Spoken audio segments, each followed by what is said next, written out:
Intern চিকিৎসকদের ধৈর্য ধরার আহ্বান জানিয়ে কর্মসূচি প্রত্যাহারের অনুরোধ করেছেন প্রধান উপদেষ্টার বিশেষ সহকারী ডাক্তার সাইদুর রহমান। দুপুরে সচিবালয়ে তিনি শিক্ষার্থীদের প্রতি অনুরোধ জানান। বলেন, চিকিৎসকদের সরকারি চাকরিতে যোগদানের বয়স বাড়িয়ে 34 বছর করার প্রস্তাব জনপ্রশাসন মন্ত্রণালয়ে পাঠানো হয়েছে। মানহীন মেডিকেল কলেজ বন্ধ করে দেওয়ার সিদ্ধান্ত হয়েছে বলেও জানান তিনি।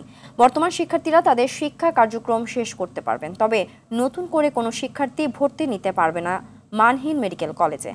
2 থেকে 3 সপ্তাহের মধ্যে স্বাস্থ্য সুরক্ষা আইন প্রণয়নের কাজ শুরু হবে বলে জানান তিনি।